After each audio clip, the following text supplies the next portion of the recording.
Welcome back to a freshly squeezed episode of the Flowscape podcast, and we have all the boys in the house today. Spencer and Mason. Mason is drinking, so we have no idea how this one is going to go. He's hiding his eyes because they're bloodshot. He's also wearing sunglasses inside, so he's feeling good. He's coming off a hot shift at Disney World today. That's Mason. So we'll see how this one goes with him. Other than that, Mason, what's been going on with you? How's everything? It's been good. Just been chilling. Yeah, it was a fun day at Disney today. I went and saw that movie The Nun 2 last night, so that was also a fun time. Is that any good? It actually was good. If you liked the first one of the Nun movies, I've been on a scary movie kick actually lately. I watched Barbarian the other night. Have you ever seen Barbarian? I don't think so, no. That one's, that's a mind fuck. That one's a mind fuck. So I might actually check that one out. I have to watch the first one. I heard also Hereditary. I've never seen Hereditary, but I heard Hereditary is pretty one is good. Too. Yeah, that one is good. So, all right, well, there's Mason. He's been watching scary movies and drinking old fashions. Spencer, we'll check over with you. How's things up in Oregon? Good. Days are getting shorter. Rain's coming. Was in San Diego last weekend. Played some golf, so that was nice. But clubs could be going away here soon. We'll see. How was what courses, what tracks did you play out there? How were they? Sorry, what was that? I said, what tracks did you play out there, and how were they? I played Coronado Island. So it's literally right on the water. And if you know San Diego, there's a big bridge that comes down, and it's basically right underneath the bridge. So it's actually really cool because there's a bunch of fighter jets flying around and a bunch of other stuff going on. I used to live right next to that course. How'd you play? I played okay. I don't really, and it's kind of different than a lot of people. I don't start well. So my front nines are kind of sloppy, especially the first five holes. I've been the same way recently. I literally shot an 87 the other day. I shot a 47 front nine. It just doesn't. I had three doubles on the front nine. Balls? I had three doubles, one off the front, one off the first, but I had three doubles. And I still doubled the first hole with my breakfast ball, so that was a fucking sham. But I had three doubles on the front, and then I had four pars on the back.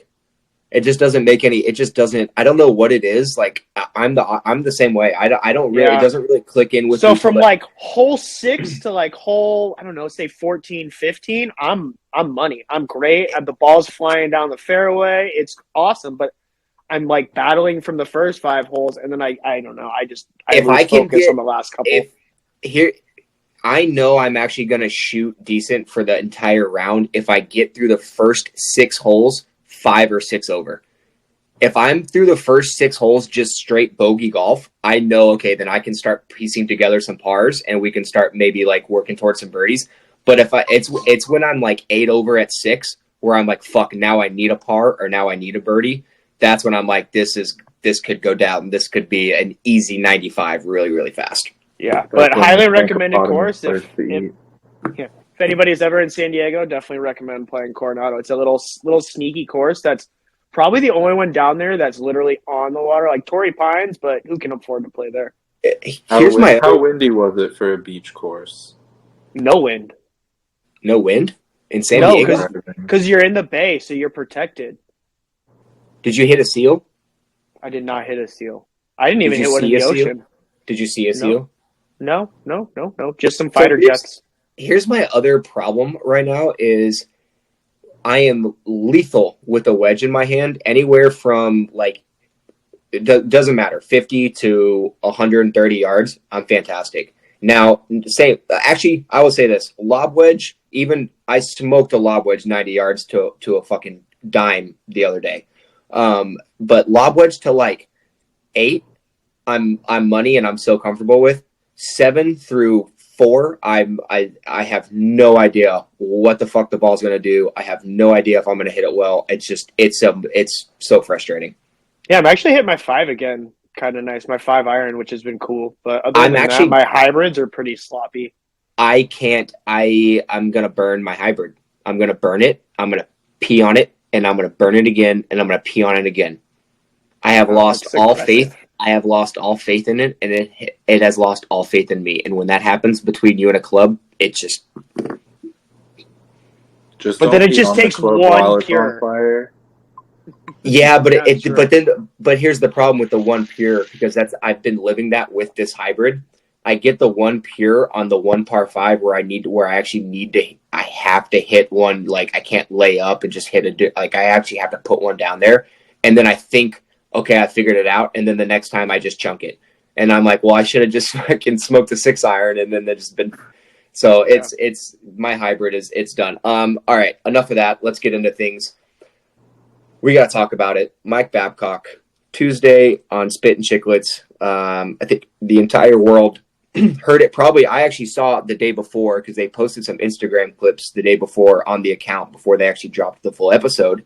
And the caption was Mike Babcock up to his old tricks. And then the story came out on Spit and Chicklets, dropped by Biz, confirmed by Wit, and then doubled down by both of those guys.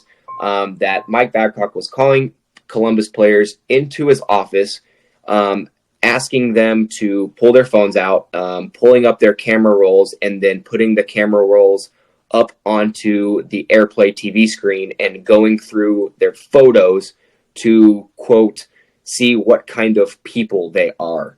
And this was confirmed, and I wouldn't even say confirmed. This was brought up by a current player who obviously wanted it to be known that this was happening, and it was confirmed by other players. The NHLPA stepped in and did an internal investigation and found, I guess, enough evidence for Mike Babcock to submit his resignation.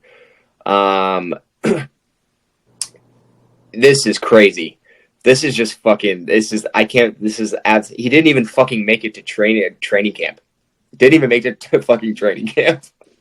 I mean, he never should have been hired in the first place, but this just proves it. I mean, we're past that. He fucking was, and yeah, he never should have. He didn't even.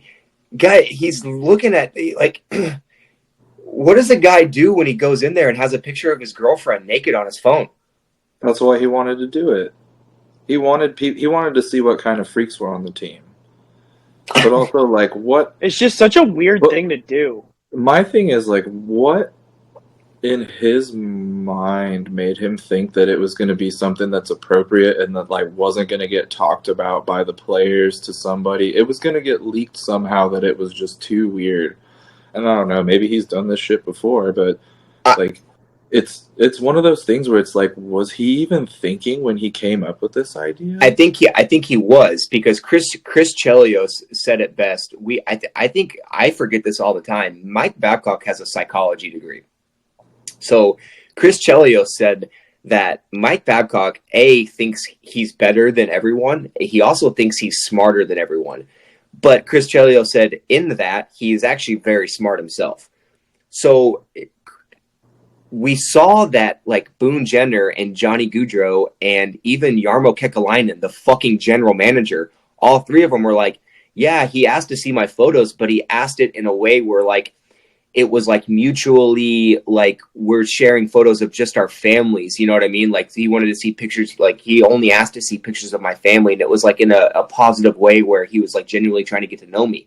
And then it was, like, all these fucking young kids were like, no, this motherfucker was, like, aggressively wanting me to fucking pull my photos up, putting that shit on the fucking TV, and going through my entire fucking, not, like, from a week, not from, let me see, like, some photos from your summer, like, fucking taking control of my phone and fucking going through my photos.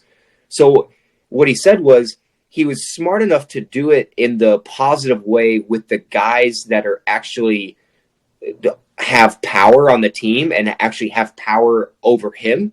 And then with the guys that he thought he could fucking bully and thought has no power, which is like young rookies and young players, he's like, this is how I'm doing it with them, but it's under the guise of this with these other guys. So these other guys think, oh, this was my interaction with him, when really he's a fucking psychopath and he's fucking pulling this shit with these fucking young players because he thinks they don't have a voice. And guess what? They fucking do, and you got fucking canned. It's crazy. Now he's done.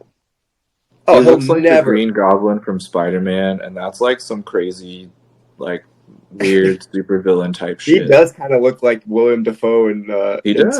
in He Spider-Man. looks just like him. And he's got those crazy eyes like Dafoe in Spider-Man when he's the Green Goblin. Yeah, and I also found it super weird and almost frustrating the statement made by the Blue Jackets thanking him for his contributions and work to the team. Fuck that. Oh, I didn't see that. I just saw the press conference where he said clearly we made a mistake.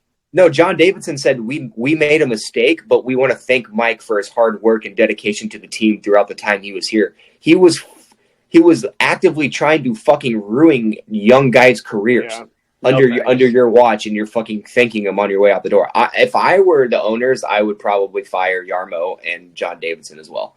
Because it's just not. Yeah, someone has to be held accountable for that.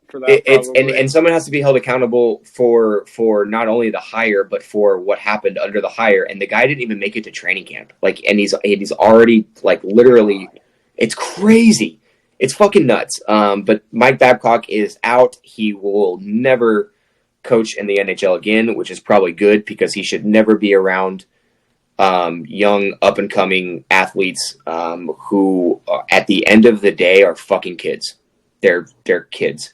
Just like when we scream and yell at the TV at fucking Saturday at our college football team and during March Madness, most of these NFL, NBA, NHL players are between 18 and 24 years old. They're fucking kids. And you can't tell me that a 24-year-old kid that's exactly it. The kid just automatically comes out of my mouth when I say the year 24. So that's just the bottom line. So he's out. He's done. We can move on from that. Some better news, some good news. There were some guys who got some very good news over the weekend, that they were named NHL captains and picked up some vacancies. That was St. Louis, named Braden Shen, their captain of their team. Boston actually named Brad Marchand, which actually came somewhat of a surprise to me. I thought it may go to McAvoy, who ended up getting an assistant captain, but Brad Marchand is the captain over Brad. Curious, personally. Longevity in the sea itself. Because it's I think he'll get it eventually, but he's too young to get it now in that organization. I disagree. Here's my other thing. I personally, right, my playing style may be a little bit more aggressive than Marchand, but I would say it's very similar in the fact of how you hate to play against us, but you really probably enjoy it when we're on your team. I am not the same number of people. I am not a captain. I don't want that responsibility. I'm not like that, but I'm also not a professional hockey player. But I look at it as we have very similar personalities, and I think some of the stuff like the licking and the stepping on the sticks and things like that, right? I think that's part of who Marchand is, and I think that's what makes him great. But I don't think, obviously, he can't do those things anymore being the captain of the team, but I also think that takes away from him being truly who he is as a hockey player at heart. So that's kind of what makes me think McAvoy. And I still agree with the longevity thing. I think, you want a captain that's going to be your captain for 10 years, 8 years, 7 years. Marchand is very similar as far as he probably has 3 or 4 years left in the league, if that really. So that's fuck you guys. You're wrong. I'm right. Well, clearly you're wrong. Yeah, you're wrong. You're wrong. You're wrong. What do you guys think about the Braden Shen? Do you guys think Me. Was that the right pick? They didn't really have many better options. So yeah, I don't really know who else. I don't see it as a bad thing, but as far Corey as captain, Corey Krug's not a better option than Braden Shen. Is he there long term? Isn't he a free agent here pretty soon? And I don't have his contract written down. That may have been a good note to written down before I tried to make that argument. That's just a name that comes to mind. Yeah, I guess you're right. I guess who else would you give it? And It's just Shen's been there a while. lack of options. Yeah, and I guess you do kind of remember Shen for having a very good fight with Landeskog and then getting his ass beat by Landeskog, but both in the playoffs and both good tilts. So he's a guy to stick up for his teammates. I just wanted to get your guys take on that one. So the teams left over that don't have a captain, Anaheim. But you actually forgot one. What do you mean? Didn't Vancouver name their captain too? Didn't they? Thought that was a while ago. No, that's not No. recent. Yeah, it is. What? Hughes. Oh, yeah, but didn't. He's did we the talk first about, American captain of the franchise. Did we talk about that last pod? Did we talk about that last No, pod? that's why we're we talking did about not. it now. All right. Well, fuck me. Okay. All right. Well, listen. Let the owl This- say his piece. Yeah. Spencer can say All I'm his piece. saying. This has been a week, boys. This week has fucked me, bent me over, no spit, no lube, sandpaper finish, right up my bunghole. So fuck me for forgetting Quinn Hughes. Spencer, take it away on Quinn Hughes. What happened with Quinn Hughes?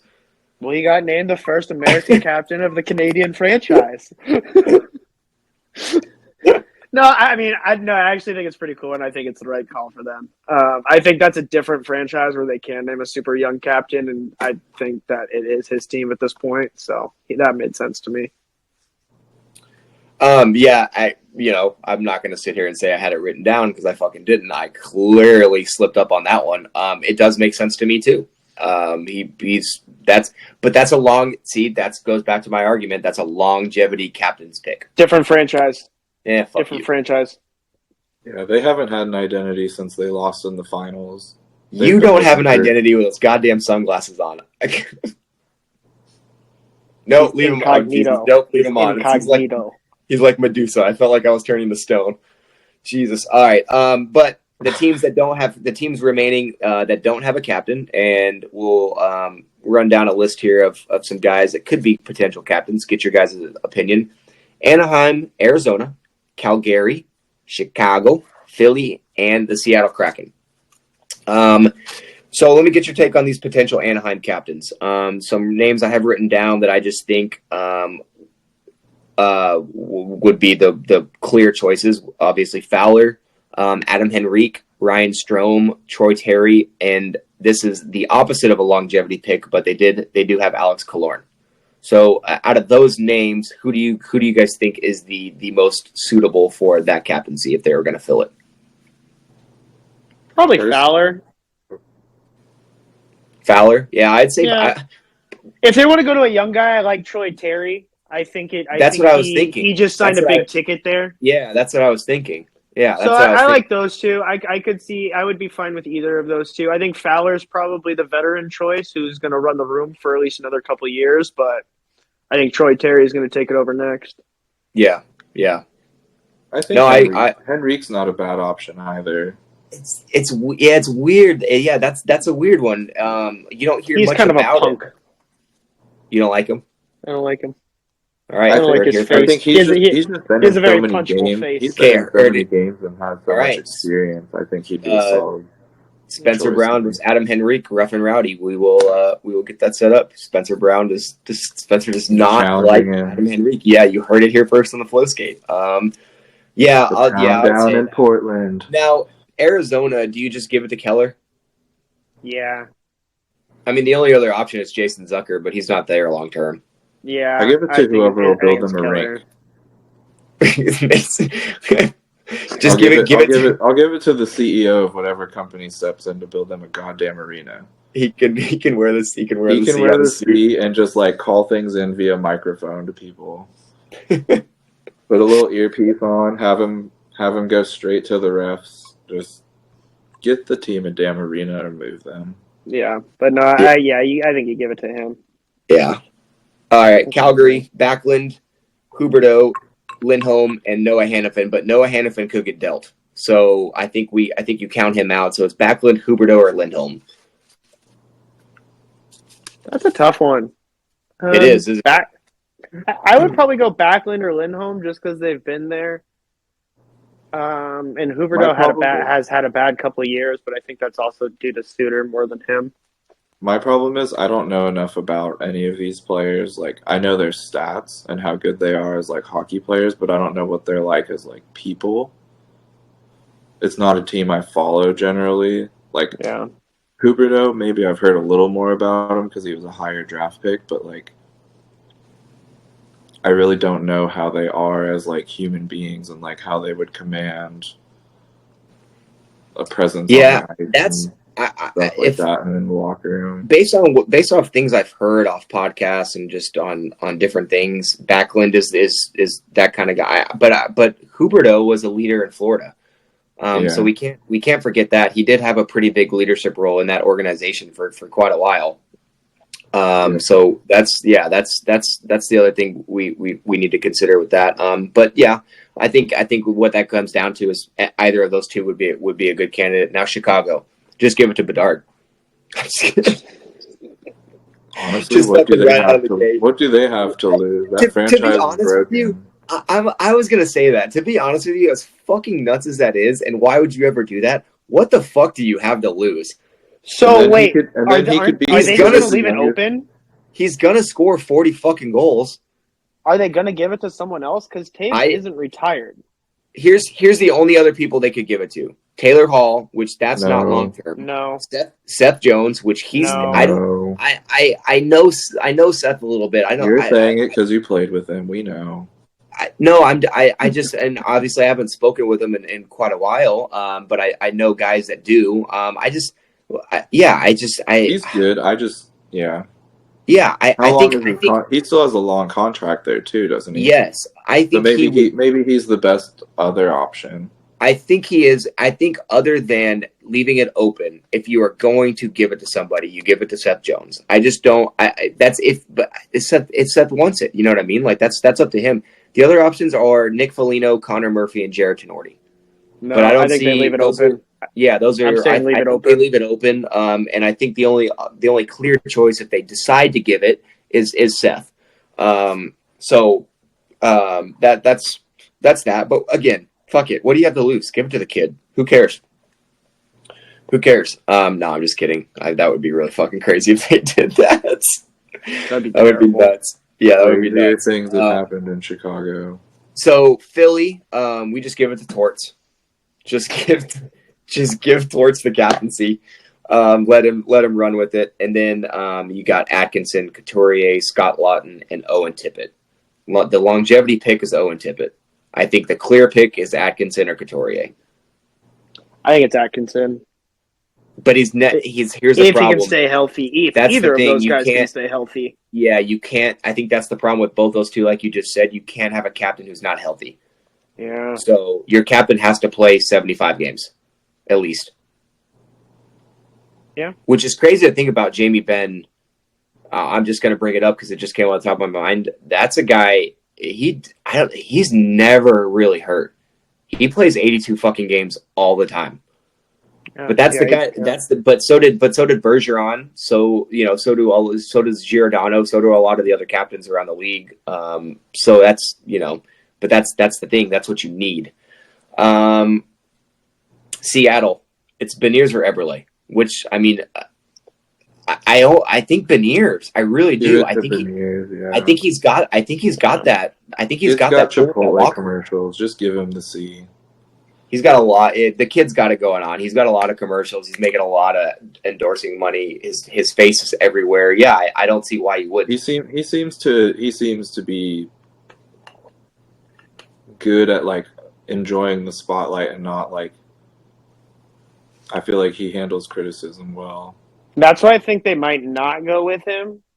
Because I think Eberle can kind of handle – because I do think it goes to Ebbs probably for a few years just because he's going to be able to handle the media attention. And because it is going to – Beniers will be the captain of that franchise. I don't think there's a doubt in anybody's mind about that.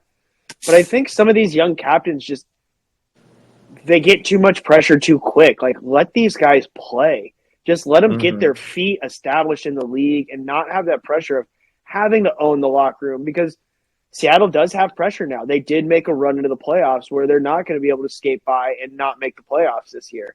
So I think putting that pressure on such a young guy who's, 20, 21 maybe, I'm not sure on that.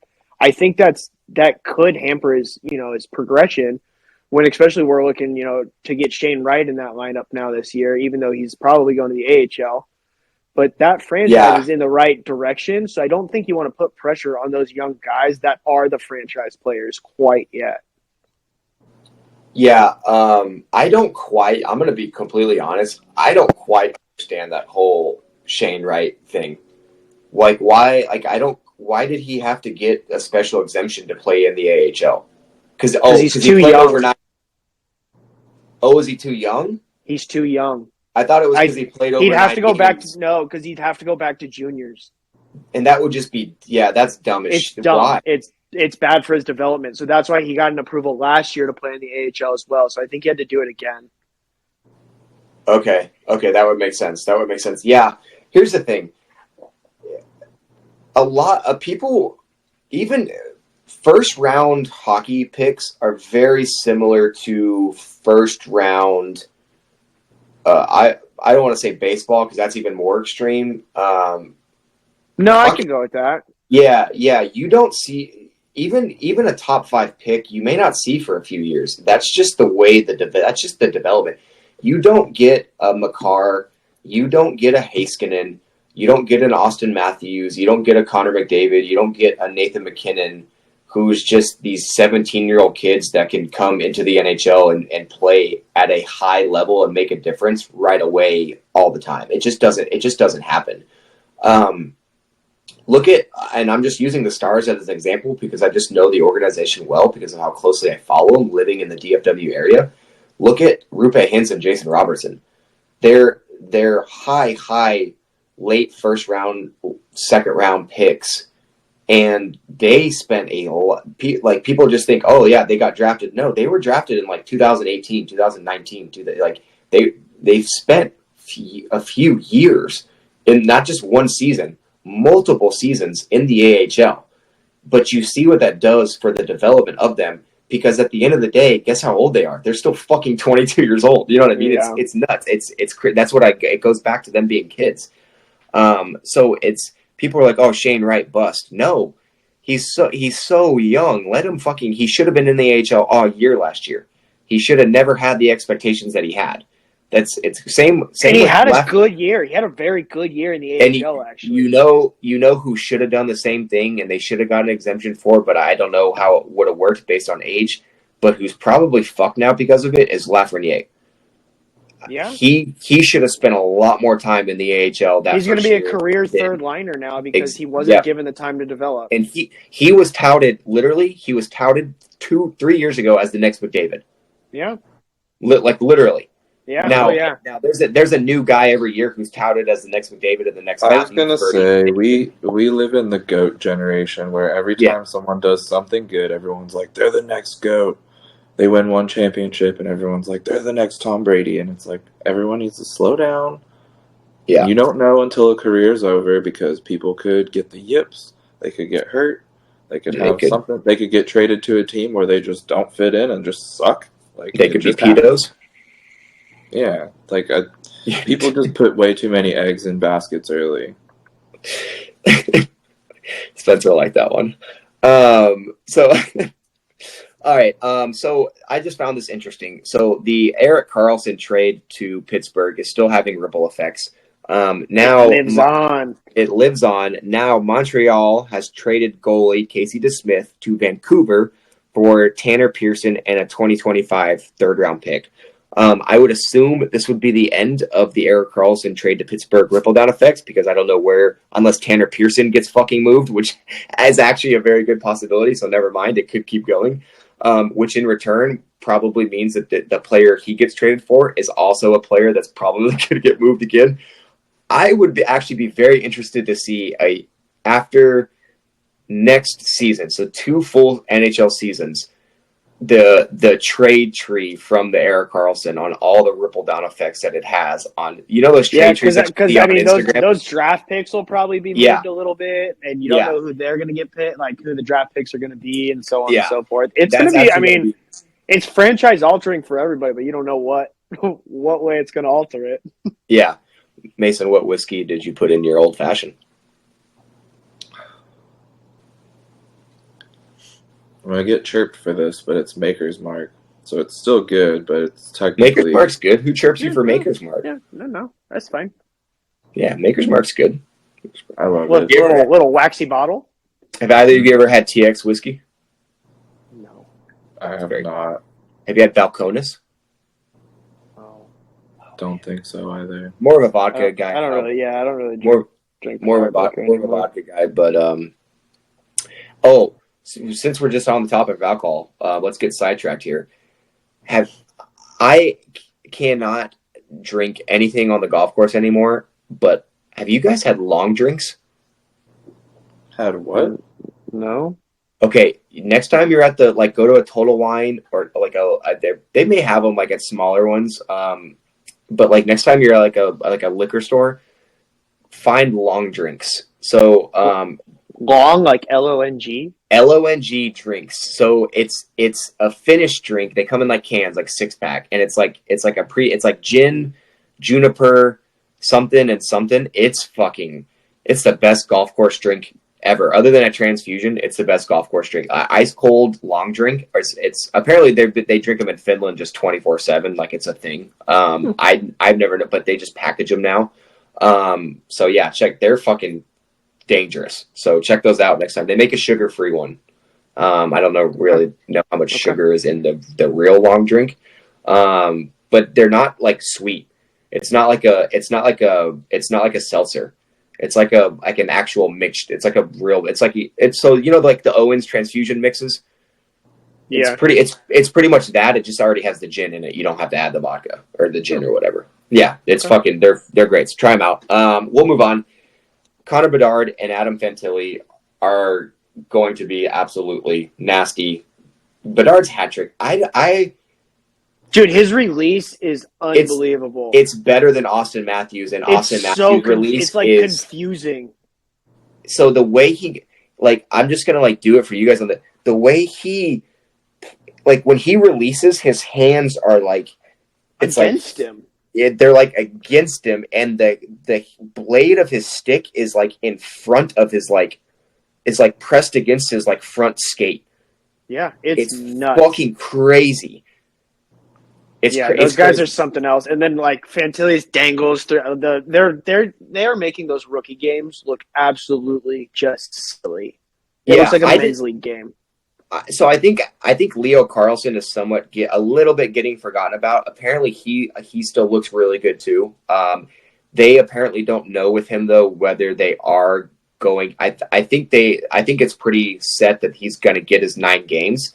But I think he will go I think it's pretty set that he probably will end up in the AHL after that, which again is not a big deal. People do not freak out because your second round pick is going to the AHL for a couple of seasons. He needs the reps. He needs to play. Yes, he needs. Second round picks do not need to play 8-10 minutes of ice time a night. They need to play 20 minutes of ice time a night. But they don't need to play 20 minutes of ice time a night just getting the shit pumped out of them. So he may. I would assume Fantilli cracks that roster and it makes a pretty big impact. Especially without Babcock there, I absolutely think he does. Yeah. I think Babcock might have sent him to the AHL just because he's an asshole, but you have to think that Fantilli was one of the ones that had his fucking phone gone through. And you have to think that once management and the NHLPA found out that the fucking 3rd overall pick from last year was getting his phone photos going through by a 60-year-old psychopath, they were probably Patrick Laine.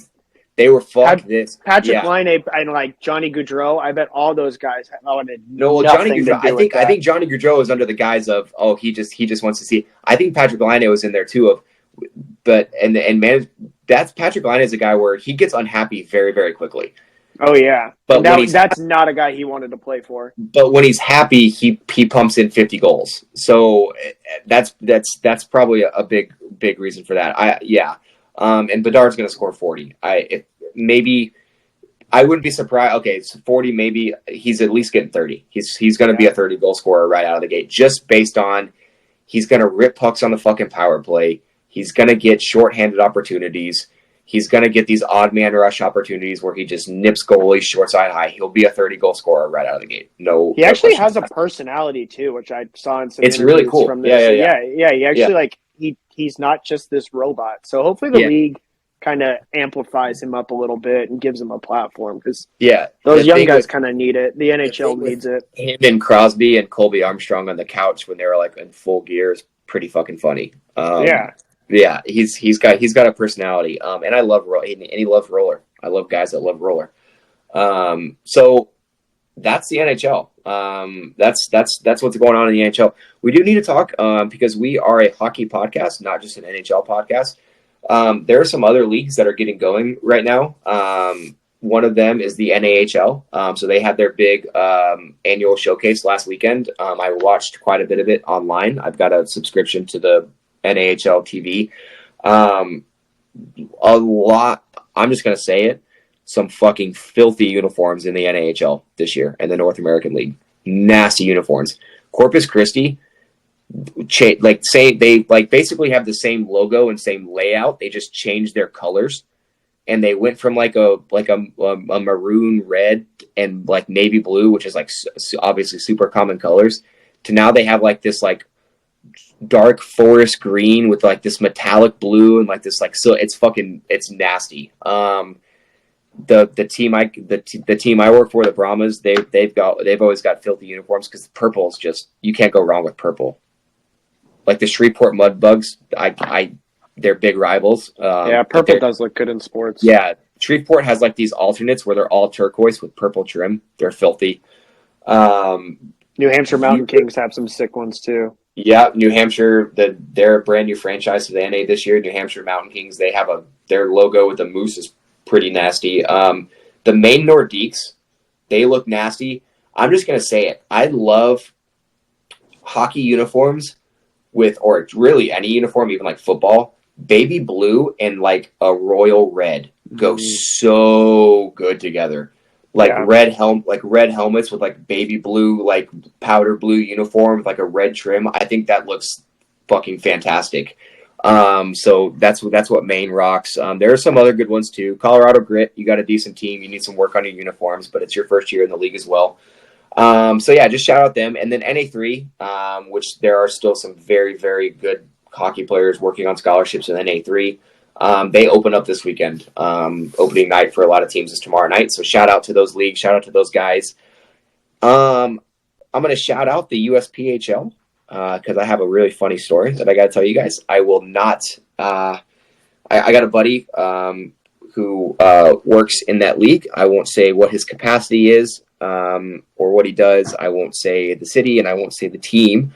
But I would be remiss if I didn't mention this. So the team he works for is supposed to have a lot of renovations done to their rink. Obviously, this is junior hockey we're talking about.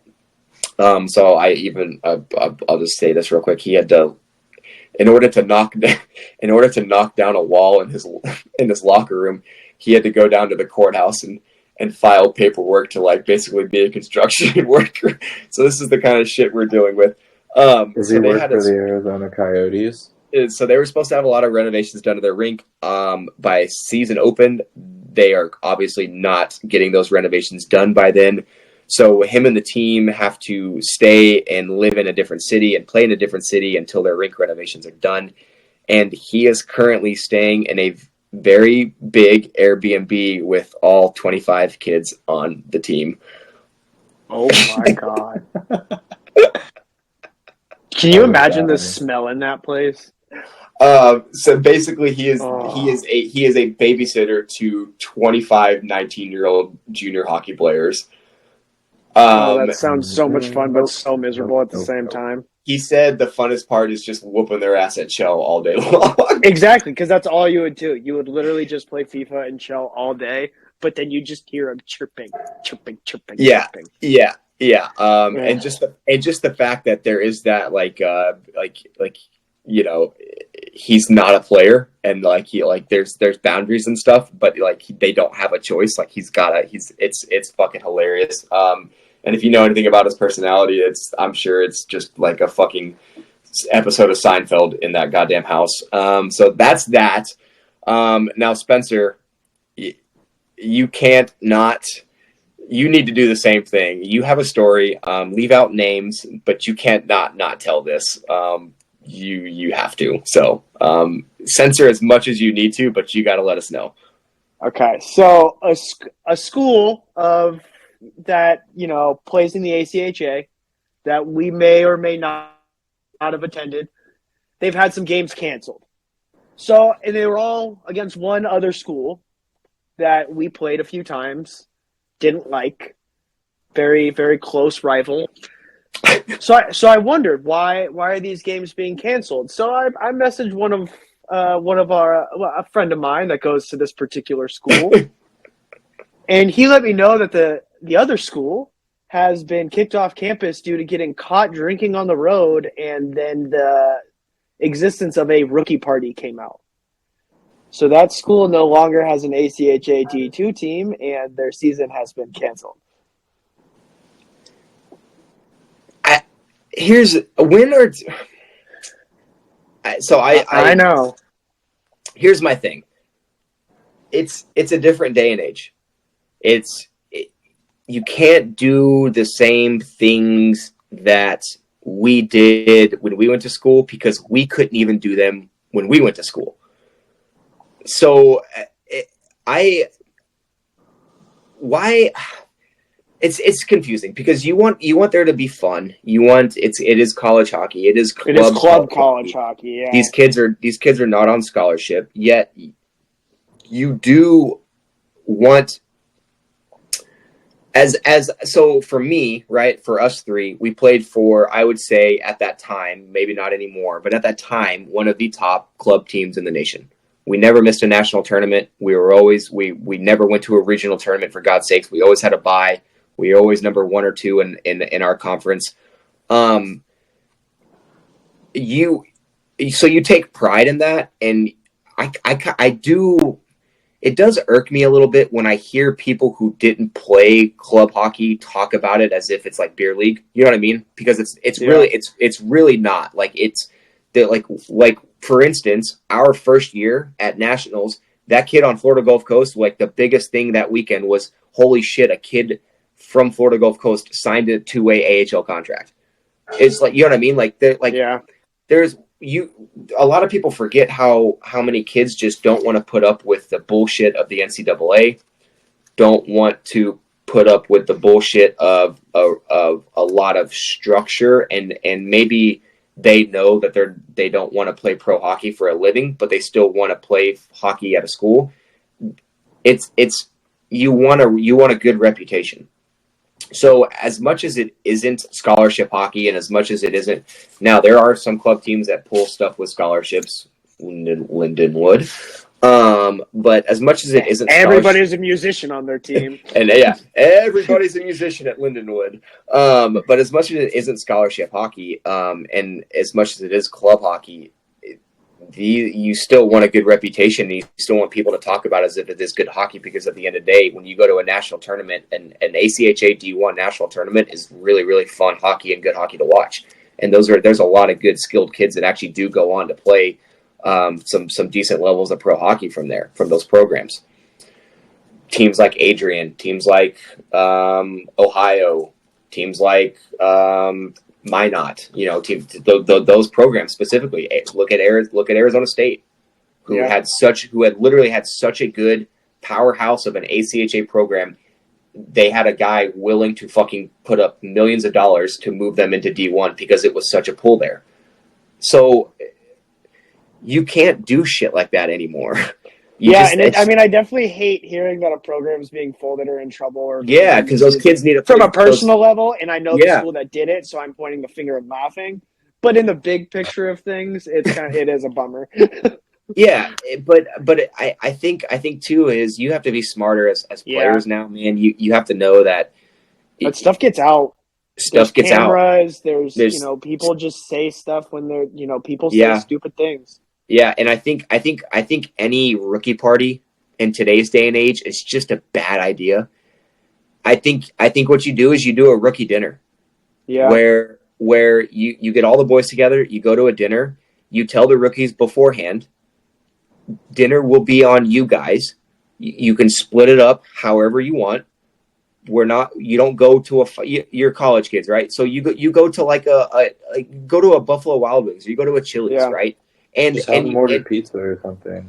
And here's what you also do: if you're an of age player, you don't make them buy alcohol, right? So if you got a bunch of guys that are 21 on the team and they want to drink during this rookie dinner, that's fine. You guys buy your alcohol. Don't put that on the rookies, right? But you tell the rookies beforehand, all the food is good. You guys pay for team rookie bonding. Figure out how you guys are going to pay for it. Whether you have to text mommy and daddy and say I need an extra $40 or whatever it is, we're going to eat on your guys' dime tonight. But don't worry, if we drink, it'll be on us.